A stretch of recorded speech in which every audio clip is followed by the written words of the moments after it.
आइए उत्तर प्रदेश के बिजनौर जिले में आपको लेकर चलते हैं। यहाँ रहता है छोटू और उसके पिताजी। छोटू बहुत समझदार बच्चा है।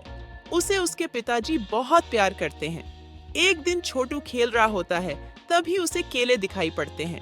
छोटू केले खा लेता है। तभी छोटू के पेट में गड़बड़ शुरू हो जाती है।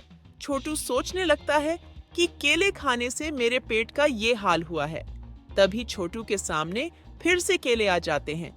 छोटू को डर लगने लगता है, क्योंकि ये वही केले थे जो छोटू ने अभी खाए थे।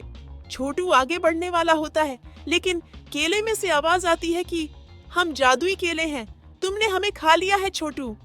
अब तुम चाहो तो अपना आकार कितना भी छोटा या बड़ा कर सकते हो। इतना कहकर केले गायब हो जाते हैं। छोटू सोच में पड़ जाता है। फिर छोटू कहता है कि मेरा आकार बड़ा हो जाए। इतना कहकर छोटू का आकार बढ़ जाता है। ये सब देखकर छोटू बहुत खुश होता है। छोटू घर जाकर सारी बात अपने पिताजी से कहता है, लेकिन उसके पिताजी को उसकी बात पर भरोसा ही नहीं होता है। अरे छोटू बेटा, कैसी बात कर रहा है तू? ऐसा बिल्कुल नहीं होता। तेरी तबीयत तो ठीक है ना? किसी ने तुझे बहला फुसला दिया है। ऐसा सिर्फ फिल्मों में होता है। असल जिंदगी इन सब से बिल्कुल अलग होती है। असल जिंदगी में ऐसा कुछ नहीं होता है। ये सब बकवास बातें हैं। तू खाना खा ले, तेरा दिमाग शांत हो जाएगा। ये सब सुनकर छोटू को गुस्सा आ जाता है कि पिताजी मेरी बातों पर ध्यान ही नहीं दे रहे हैं। छोटू अब अपना आकार बड़ा कर लेता है। उसके पिताजी ये सब देखकर डर जाते हैं। छोटू उनसे कहता है, अब भरोसा हुआ ना पिताजी? तब उसके पिताजी कहते हैं कि बेटा, तू सच कह रहा था। मुझे ही तेरी बातों पर भरोसा नहीं था। चल अब आराम कर ले, तू थक गया होगा। लेकिन अपनी शक्तियों का कभी गलत इस्तेमाल मत करना छोटू।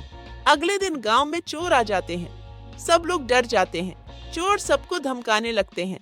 किसी ने भी पुलिस को बुलाने की होशियारी करी तो उसको यहीं पटक के पेल देंगे। इतना मारेंगे कि उसकी 7 पुश्ते गंजी पैदा होंगी। हमसे ना लियो पंगा, वरना कर देंगे नंगा। हम बहुत मारते हैं।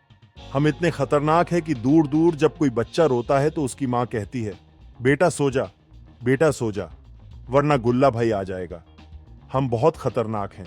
तभी एक चोर छोटू के पिताजी को लात मार देता है। ये देखकर छोटू को बहुत गुस्सा आता है। अब छोटू अपना आकार बड़ा कर देता है और चोरों से कहता है कि हथियार डालो और चुपचाप खड़े हो जाओ, वरना यही मसल दूंगा। चोर डरकर एक जगह खड़े हो जाते हैं। तभी वहां पुलिस आ जाती है और चोरों को गिरफ्तार कर लेती है। सभी लोग छोटू से खुश होकर उसकी बहुत तारीफ करते हैं।